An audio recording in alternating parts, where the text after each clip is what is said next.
I don't think I really need to give this series much of an introduction. The Sims, a favourite among psychopaths and suburban white women all over the globe, and whilst the newest instalment of the series is a pile of radioactive gooey wank...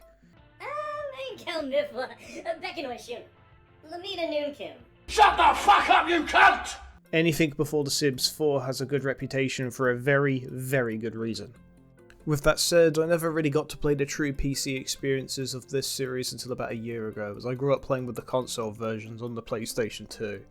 Mostly Sims Busting Out and The Sims 2 Pets, because that DLC was standalone on PS2 for some reason. Well, that went as well as could be expected, didn't it? Hmm? As a teenager, I managed to get my hands on a PSP, along with a couple of games like Daxter, Lego Batman, and the subject to today's Yap session, The Sims 2. And oh boy, what a wild ride this game is.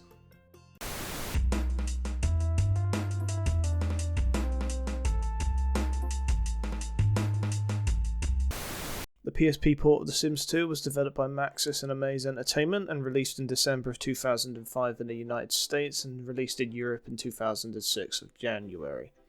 Taking place in the forever iconic Strange Town, the game begins with your Sim pulling up into a garage with a fucked up car to get it fixed. This spirals into being told by the socially inept mechanic to go and bother the lass at the petrol station while he fixes your motor.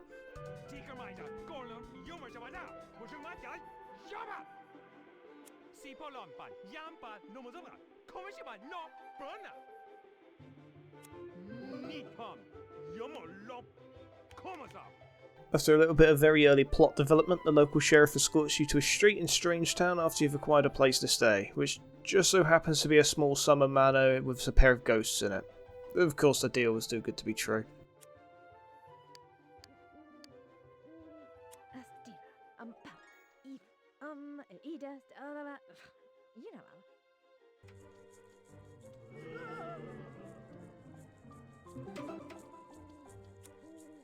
It's here where the game's story really kicks off, and if I haven't already put a spoiler warning before this is the last spoiler warning I'm putting. I won't be directly talking about it, but you'll probably be able to piece together bits and bobs from the clips I use. So, yeah, if you really don't want spoilers, fuck off.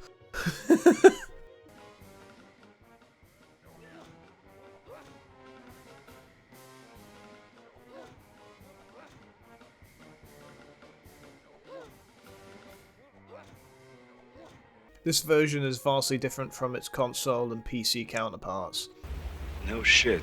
Whilst the PC version and, to a much lesser extent, the PlayStation 2 version focuses mainly around the life simulation aspect and some of the wacky shit that can happen because of that, the PSP version flips that around a bit. While still retaining many aspects of the life sim elements, it's more pushed back in favour of a style of gameplay that's a bit more hands-on, as it were. You have a lot more direct control over your sim in this version, especially with movement, in a similar manner to the direct mode in the PlayStation 2 version. You move around with the D-pad and stick and various interactions with X, circle, square and the triangle buttons. You can adjust the angle and distance of the camera with both bumpers. It's pretty simple and easy to learn, unless you're that one moron from the infamous Cuphead video. You know who you are. What the fuck is this piece of shit?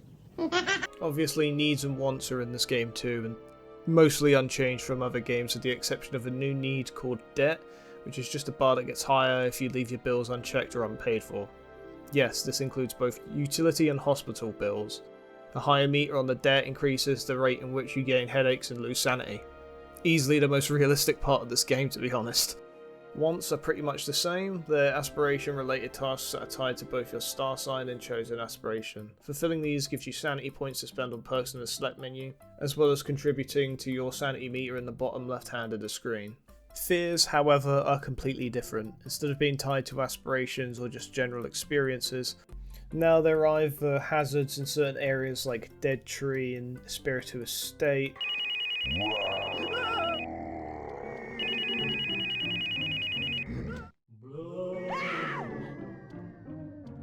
or as a penalty for when you mess up in the social minigame. There's not really much to say about these. Completely drain that sanity bar? Your sim proceeds to suffer a mental break and get sent to the loony bin. returning to a spirituous state after treatment with a significantly lightened wallet or even in debt if you were broke. Womp womp. Loser! You're a loser! Are you feeling sorry for yourself? Mess up big time and end up dying? No worries, you'll get a call from our favourite neighbourhood entity of the afterlife, and for a few sanity points depending on the package you want, you can come back from the dead.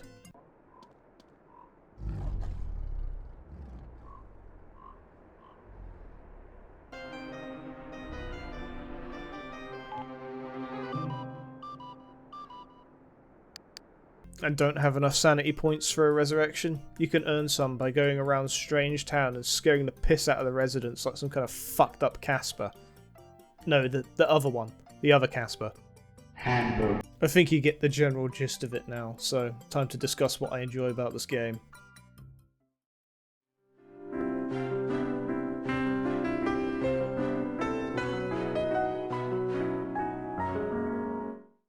The writing in this game has that perfect blend of humorously campy and genuinely interesting plot pacing.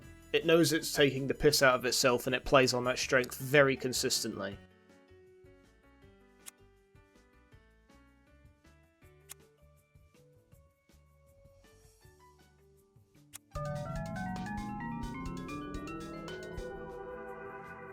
Very rarely did it feel excessively forced at all. Not to mention that there is some parallels to be made in this game's story to some of the Sims from the actual PC version as well. You might recognise a few names here and there.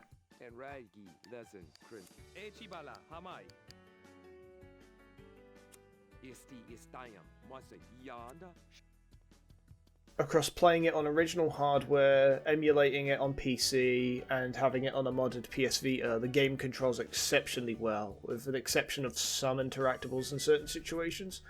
I didn't once really struggle with the control scheme. A good control layout can make or break a game, and in this case, it makes it.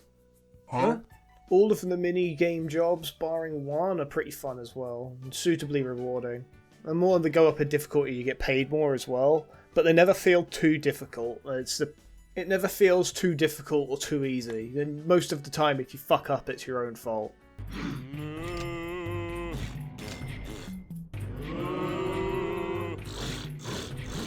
Even considering the compression, because it's a game for a handheld console, the Sims 2 models have actually translated quite well. Albeit with some customization limitations and an occasional bit of quirky bugginess. It's pretty wacky. Well, Mr. Funny Man, is this how you get your sick kicks? What? It's just an ordinary crabby. Oh my goodness! You will notice more buggy model stuff on an emulator than you will on actual hardware, but I've got a feeling that's more because of the filtering that's on the screens and such. And my last good point, or at least one that I feel is notable enough to mention, is that this game feels like it was actually made to be enjoyed. It feels like a lot of care has been put into it and made by people who actually want to make something that's good and enjoyable rather than something that's been made to tick a box to release a product for shareholders and shit. And given the company that actually publishes this game is, they were probably a little bit better at the time, but nowadays, it's still quite surprising. EA are a bunch of fuckers, and I will tell them that to their face. EA, you're bastards, fuck you.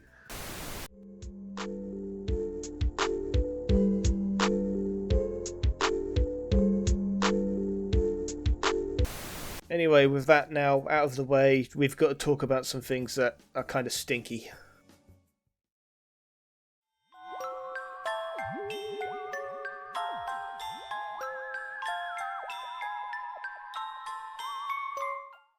There's little bits of the gameplay loop that can feel a little bit repetitive. Mostly going back and forth to the shops in the game to buy stuff for the workbench crafting. And some of the aspiration tasks as well, considering they don't have a big variety of tasks to do, even with them being dependent on star sign and aspiration.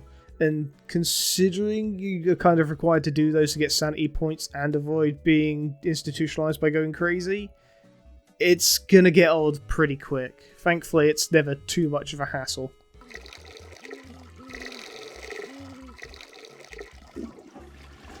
All of the mini-games have their own certain times that they can be done, which can be really inconvenient if you get caught short without any simoleons. I really hope you don't plan on speedrunning this game, because Waiting for that can take a while.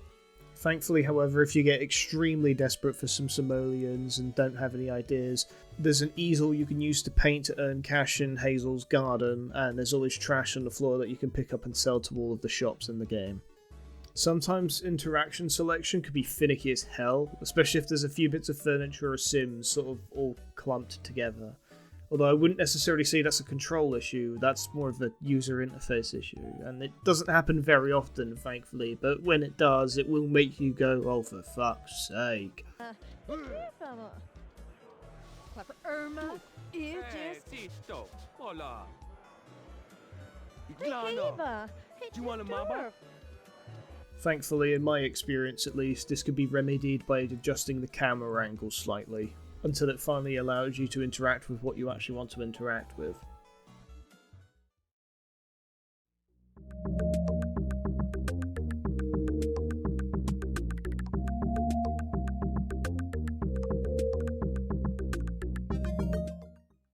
Overall, what do I think? Well, if I haven't made it obvious, I fucking love this game. The first time I beat this game, I was grinning ear to ear like a chuffed idiot, and even when I beat it for the umpteenth time, getting footage for this video, that reflex of smirking like a fool still holds true. If you don't mind the life sim elements being toned way down and swapped in for a more narrative-driven experience that'll poke fun at itself at almost every chance it gets, then I absolutely recommend this game wholeheartedly. Hell, I'll even double down and say it's a PSP must-have. However, if you're a bit more of a Sims purist that wants to stick true to that life sim formula without any kind of concession, ride or die, then this is probably not for you. Obtaining a copy of this game should be too hard. I've seen it across multiple second-hand resellers, and failing that, you could probably find it on your ROM site of choice. Hope you all enjoyed the vid, and I'll catch you all in the next one.